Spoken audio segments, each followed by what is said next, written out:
محفل میلاد مصطفیٰ کا ثبوت، ذکر میلاد مصطفیٰ کا ثبوت، آپ قرآن کو پڑھے تو صحیح۔ اللہ اکبر، لوگ اب آپ کے سامنے اعتراض کرتے ہیں، آپ کے پاس کوئی دلیل نہیں ہوتی، آپ بات کو مان لیتے، آپ کیا تو ہمارے پاس کوئی جواب نہیں۔ لوگ کہتے ہیں جلسہ قرآن منی ہے، محفل قرآن منی ہے، ذکر مصطفیٰ قرآن منی ہے۔ میں آپ لوگوں کو بتاتا ہوں، اللہ عز و جل قرآن مقدس میں ارشاد فرماتا ہے وَاذْكُرْ فِي الْكِتَابِ مریم، کتاب میں مریم کو یاد کرو۔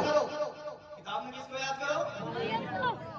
کتاب میں حضرت مریم کو یاد کرو، حضرت مریم کا ذکر کرو۔ اِذِ انتبذت من اہلها مکانا شرقیا، جب وہ اپنے گھر والوں سے علیحدہ ہو کر، علیحدگی اختیار کر کے جب مشرق کی طرف گئیں، یہی اللہ عز و جل کا قرآن ہے۔ کہیں اللہ نے فرمایا وَاذْكُرْ فِي الْكِتَابِ ابراہیم، کتاب میں ابراہیم کو یاد کرو، انہ کان صدیقا نبیا، بے شک وہ سچا اور غیب کی خبریں بتانے والا تھا۔ یہی قرآن میں ہے، اس کے اندر قرآن میں ہے وَاذْكُرْ فِي الْكِتَابِ موسیٰ، اور کتاب میں موسیٰ کو یاد کرو، انہو کان مخلصا، بے شک وہ چنا ہوا تھا، وکان رسولا نبیا، اور وہ غیب کی خبریں بتانے والا رسول تھا۔ اللہ اکبر، اللہ عز و جل نے قرآن میں فرمایا موسیٰ کو یاد کرو، ابراہیم کو یاد کرو، مریم کو یاد کرو۔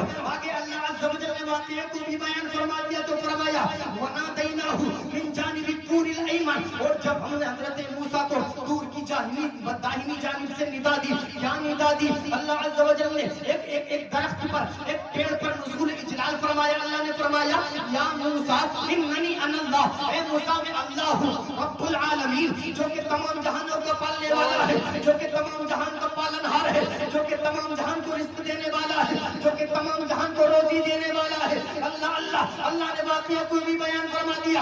آپ قرآن کو آگے پڑھیں، رب کا قرآن آگے فرماتا ہے وَاذْكُرْ فِي الْكِتَابِ اسماعیل، کتاب میں اسماعیل کو یاد کرو، انہ کان صادق الوعد، بے شک وہ وعدے کا سچا، وکان رسولا نبیا، اور غیب کی خبریں بتانے والا رسول تھا۔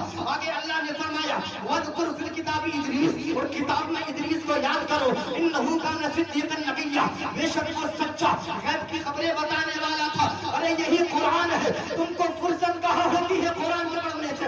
لوگ تمہارے سامنے نبی کے ذکر کے خلاف، نبی کے ذکر پر لوگ انگلیاں اٹھا دیتے ہیں، لیکن ہمارے پاس جواب نہیں ہوتا۔ وجہ کیا ہے؟ ہم نے قرآن نہیں پڑھا، ہم نے نبی کی حدیث نہیں پڑھی، ہم نے علم نہیں پڑھا۔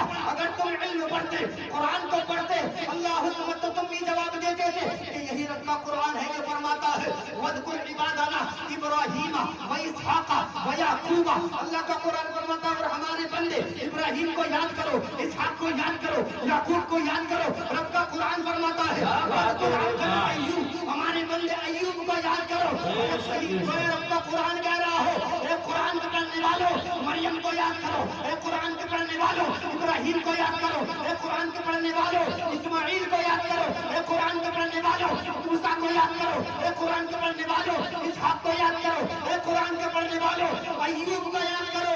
تو الحمدللہ ہم اہل سنت و جماعت ہیں، ہم قرآن کے احکام پر عمل کرتے ہیں، قرآن کی بات کو مانتے ہیں۔ ارے جب حضرت ابراہیم کے ذکر کرنے کو قرآن نے فرما دیا، جب حضرت ابراہیم کے ذکر کو قرآن نے فرما دیا کہ وَاذْكُرْ فِي الْكِتَابِ ابراہیم، ابراہیم کو کتاب میں یاد کرو، مریم کو کتاب میں یاد کرو، اسماعیل کو کتاب میں یاد کرو، ابراہیم کو کتاب میں یاد کرو۔ ارے ہمارا نبی تو ابراہیم کا بھی امام ہے، سبحان اللہ، ہمارا نبی تک الانبیاء کا ایمان ہے۔ میرے امام فرماتے ہیں نا ہوتے کہاں خلیل و بنا کعبہ و منا، لولا اقبال صاحبی سب تیرے گھر کی ہے، مولا علی نواری تیری نیند پر نماز، وہ بھی صلاۃ وسطیٰ جو اعلیٰ خطر کی ہے، وہ صدیق بلکہ غار میں جان ان کے دے چکے، اور حفظ جان تو جان فروز و غرر کی ہے، ہاں تو نہیں جان انہیں پھیر دی نماز پر، وہ تو کر چکے تھے جو کرنی بشر کی ہے۔ آگے میرے امام فرماتے ہیں ثابت ہوا کہ جملہ فرائض فروض ہے، ثابت ہوا کہ جملہ فرائض فروض ہے، اصل الاصول بندگی تو اسی تاج پر کی ہے۔